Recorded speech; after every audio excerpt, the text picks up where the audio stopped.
Vamos a tratar de hacerlo dinámico para Guille.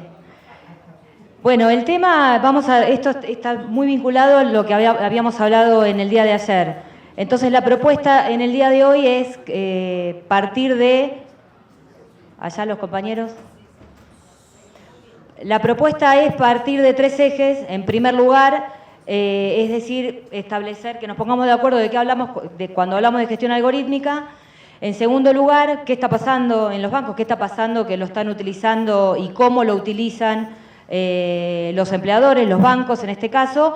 Y como tercer eje es qué es lo que tenemos que hacer, cuáles son los desafíos, ¿no? Cuál es la agenda sindical hacia adelante. Y en primer lugar, bueno, la gestión algorítmica tenemos que tener en cuenta que son todos los procedimientos programados que utilizan en este caso los bancos para, bueno, gestionar el proceso interno, ¿no? Como primer medida. En segundo lugar, lo que podemos decir es que los empleadores, el objetivo por el cual están utilizando cada vez más este tipo de algoritmos es porque buscan un aumento muy significativo de la productividad. Y con respecto al tema de la productividad, ayer habíamos mencionado, simplemente para poner en contexto, nosotros mencionamos el tema de la productividad que estaba muy vinculado a el aumento de la productividad, digamos, tiene una estrecha relación con la baja muy significativa de los costos medios de producción, ¿no? Y hay una relación estrecha entre los salarios y la productividad. Y habíamos visto que había 2 maneras de mirar o de evaluar la productividad en términos económicos. La primera, neoliberal, que vincula la productividad como un atributo individual de los trabajadores, por lo tanto, en este caso, la tecnología desplaza a los trabajadores y trabajadoras. Y en segundo lugar, las teorías heterodoxas que toman a la productividad como un atributo del puesto de trabajo. Y en ese caso está asociado, vinculado a la tecnología, ¿no? Y que se asocia a su vez con el proceso productivo, ¿no? Y en este caso no desplazaría la mano de obra, sino que ya estaríamos hablando de reconversión laboral. Eso como primer punto. Y ahí para que nosotros evaluemos cuál es la mirada que está teniendo, ¿no?, cada banco en materia de productividad, ¿no? Que en realidad está tomando generalmente el salario como un costo, por lo tanto siempre lo que hace es achicar, ¿no? Después elegimos 3 usos de la gestión algorítmica que son muy sencillos de explicar. Uno, vinculados a los algoritmos de contratación, vinculados a la selección de personal. Hay más usos de algoritmos, pero estos 3 son los que hemos visto que se utilizan mucho más en los bancos. La segunda son los algoritmos de decisión en los lugares de trabajo. Generalmente son los algoritmos que brindan una variedad mucho más amplia porque están vinculados al proceso de decisión en los lugares de trabajo, concretamente muy utilizado por jefes, supervisores y gerentes, vinculados al proceso de organización del trabajo, que ahora vamos a hablar, pero todos hemos visto en estos años cómo eso se va reacomodando.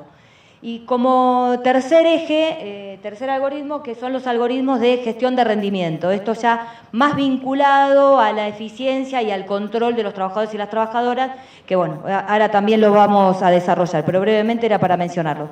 Los primeros, quizás los más sencillos de explicar, que tienen que ver con los algoritmos de contratación. Bueno, este tipo de algoritmos lo que hacen, igual ayer se mencionó sobre este uso, bueno, los bancos reciben gran cantidad de currículums, entonces lo que hacen es un proceso de selección previo, ¿no? Y esto lo hace directamente un algoritmo. ¿A través de qué? De los datos. ¿El algoritmo de qué se basa? Bueno, ¿cuáles son los datos que se incorporaron a ese algoritmo? Y en base a eso va a procesar esos datos y va a dar un resultado. Entonces es un filtro previo. Entonces, si en un banco llegan 500 currículums, bueno, ayer se mencionaba, van a quedar 5 porque hay un proceso de selección previo. También algunos utilizan los chatbots para, digamos, acompañar al proceso de los posibles candidatos que hayan para los puestos que se están buscando.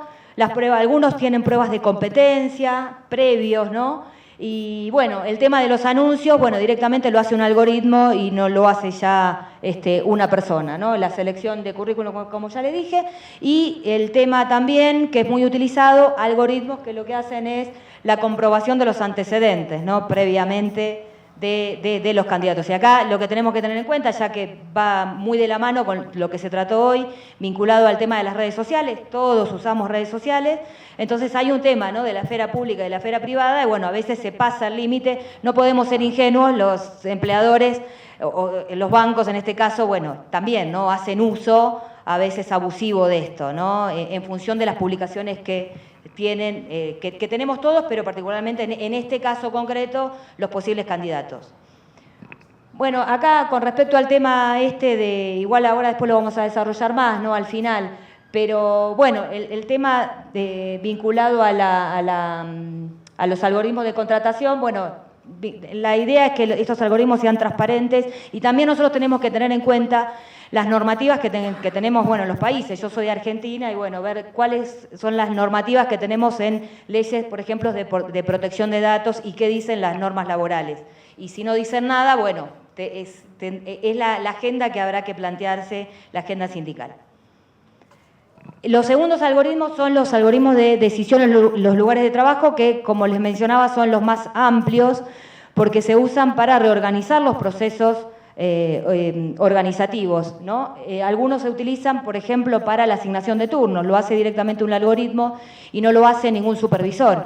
En ese caso, la dificultad es que el algoritmo depende, bueno, cuál sea la fuente que tenga, ¿no? Y además, al no poder, no tiene en cuenta el factor humano, entonces puede generar también conflicto, ¿no? Porque si bien este tipo de algoritmos a los empleadores le puede generar mayor eficiencia, también puede traer mayor conflictividad en función de la fuente con la cual se nutre el algoritmo y si no hay ninguna persona a la cual poder retrucar lo que dice el algoritmo, ¿no?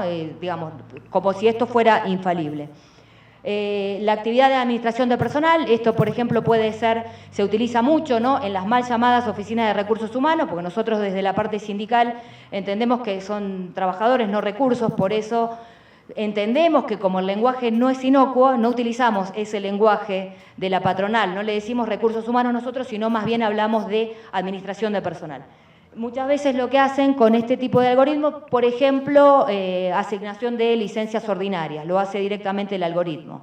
Bueno, el problema es no tener nadie, ningún supervisor o ningún responsable para poder modificar ante, bueno, alguna situación que requiera de modificación y esto que no se imponga directamente a los trabajadores.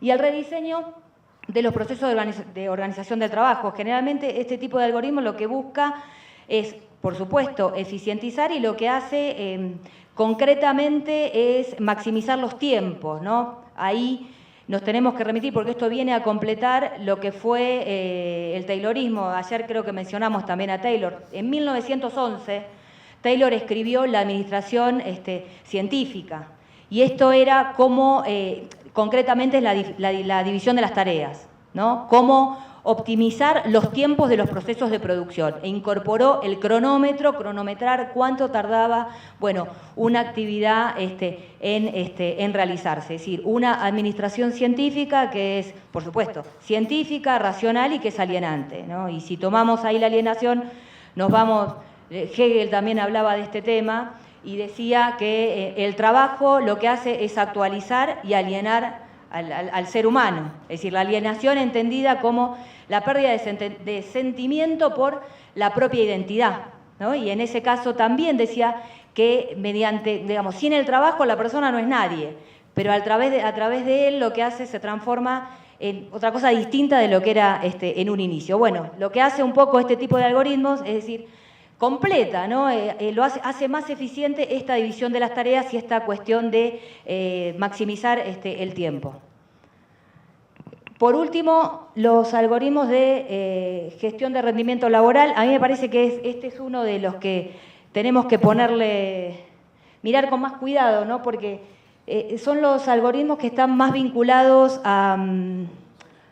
al monitoreo cotidiano de los trabajadores en los puestos de trabajo. Es decir, a través de la tecnología y los algoritmos, cuánto tiempo, bueno, a qué hora entran, a qué hora se van, cuánto tiempo están conectados, cuánto tiempo están en redes sociales, leer los correos electrónicos, es decir, buscar algunas palabras claves, ¿no? Para ver incluso, no sé, si hay algún malestar o incluso, ni que hablar si quieren formar un sindicato, ¿no? O si tienen algún contacto con la organización sindical. No podemos ser ingenuos, este tipo de algoritmos se utiliza, ¿no? para esto. Y además hay otro tema, que hay algoritmos que lo que hacen es medir y evaluar a los trabajadores. Y esto es muy importante porque si bien el empleador siempre evalúa a los trabajadores, bueno, el tema es que un algoritmo de alguna forma promueva a alguien o diga que a alguien hay que despedir porque no llega a tal objetivo, lo hace un algoritmo. Y depende del sesgo que tenga. Entonces ya no lo hace una persona y esto termina siendo de una manera arbitraria. Esto también sucede. O sea que en ese caso estaríamos con la teoría inicial cuando decíamos de la productividad, que toma a la productividad como una responsabilidad individual del trabajador y no del puesto de trabajo, ¿no? Bueno, este tipo de algoritmos van en ese sentido.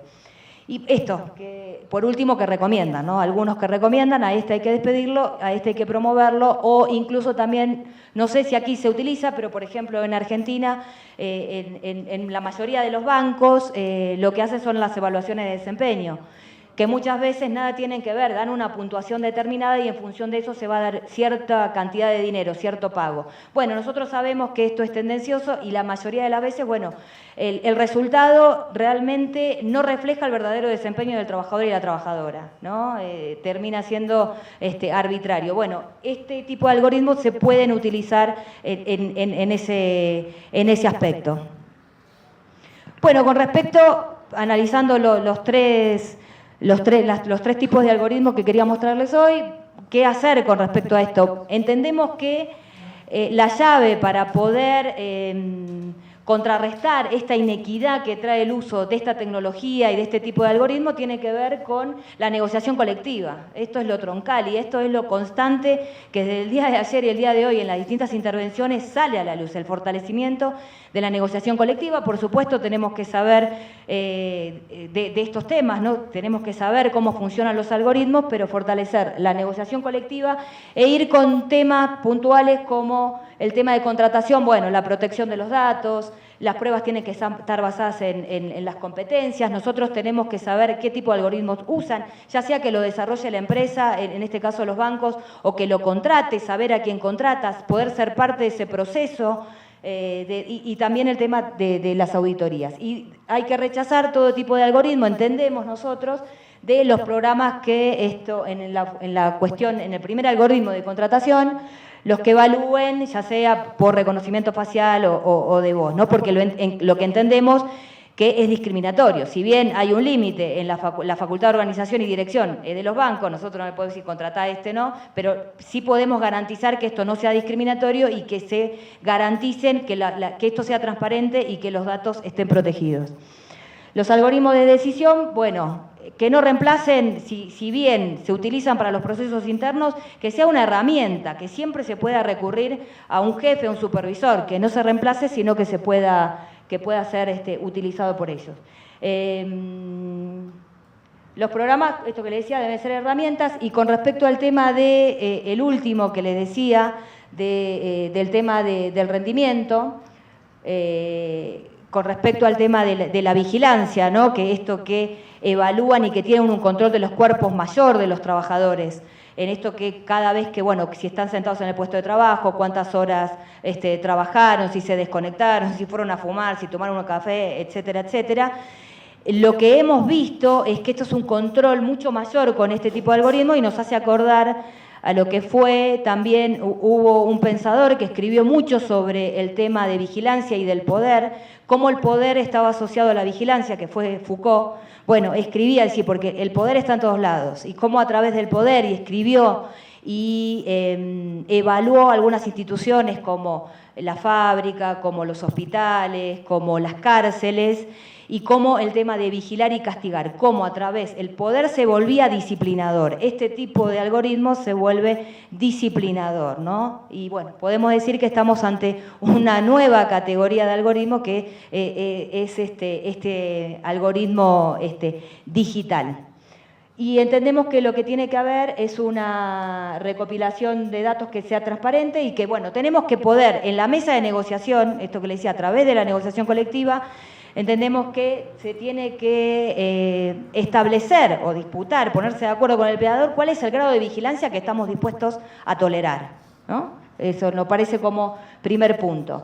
Y esto, fundamental, los empleadores no pueden evadir su responsabilidad, es decir, no se puede despedir a un trabajador por la decisión de un algoritmo, ¿no? Y que en este caso el empleador se desligue de su responsabilidad teniendo en cuenta que nosotros estamos parados desde que la productividad es una responsabilidad del empleador y no de los trabajadores. Y bueno, negociar los criterios de la evaluación de rendimiento, como les decía. Con respecto a este tema, ya como para ir cerrando, entendemos que estas son algunas, esto es una agenda abierta, ¿no? Hay que construirlo, son simplemente algunos aportes, algunos disparadores para el debate. Hoy entendemos que el poder ya está asociado directamente al desarrollo tecnológico, ¿no? Esto es fundamental porque es la etapa que nos está tocando vivir de este capitalismo que está mutando, ¿no? Pasamos del capitalismo neoliberal, como lo hablamos ayer, a este capitalismo tecnológico de plataformas o el capitalismo de inteligencia artificial. Y lo que tenemos que nosotros hacer es poder acceder a los lugares donde se toman decisiones. Entonces entendemos, por último, que lo que tenemos que hacer es democratizar el algoritmo de lo que se utiliza en los lugares de trabajo. ¿Qué quiere decir democratizar el algoritmo? Es decir, generar los mecanismos para poder incidir en los lugares donde se toman las decisiones. No simplemente describir. Y en esto, para poder llegar ahí, el instrumento que entendemos que es fundamental es el instrumento de la negociación colectiva. Miren, hay un autor que trata muy bien el tema del poder, como les decía, que esto no es menor, porque hoy el poder está asociado al desarrollo tecnológico y hay un autor que es el autor surcoreano, que además vive en Berlín y es contemporáneo y es de muy fácil lectura, tiene escritos que son pequeños. Hay un libro que es muy chiquito, que se llama Psicopolítica. Y lo que habla es de la explotación de la libertad. Y habla del psicopoder. Dice esto que hablábamos anteriormente y lo que pasa con los algoritmos anteriormente, que Foucault decía el control de los cuerpos. Bueno, ahora él dice que este autor, que digamos, este poder tecnológico es como más benévolo. Parece que no está, pero estamos más observados que nunca. Y dice que a través del psicopoder, bueno, nosotros nos creemos libres, pero en realidad estamos muy condicionados por los algoritmos. ¿A través de qué? A través del consumo. Lo que hacen este tipo de algoritmos es justamente facilitar el consumo. Se llama psicopolítica, nos ayuda mucho a comprender el tiempo que estamos porque nos da herramientas para poder analizar la realidad, ¿no? que nos está tocando a nosotros. Por eso nosotros entendemos que la tarea humilde que tenemos, por supuesto, es saber de qué hablamos cuando hablamos de gestión algorítmica, que los bancos están utilizando estas herramientas y las utilizan cada vez más, y lo que tenemos que plantearnos es una estrategia. Nuestro objetivo, entendemos, humildemente lo decimos, es democratizar el algoritmo, es decir, llegar a los lugares donde se toman las decisiones con el instrumento fundamental que es la negociación colectiva, y eso lo que requiere es un fortalecimiento justamente de las políticas organizativas que tengamos, ¿no? Para llegar mejor preparados a esa mesa de negociación, porque tenemos que ser parte, si no, bueno, simplemente nos vamos a quedar describiendo una situación. Tenemos que saber qué es lo que se utiliza en los lugares de trabajo y tenemos que incidir. Es un gran desafío y es la agenda que entendemos que tenemos que construir. Eso es lo que queríamos compartir y bueno, a disposición para lo que se necesite.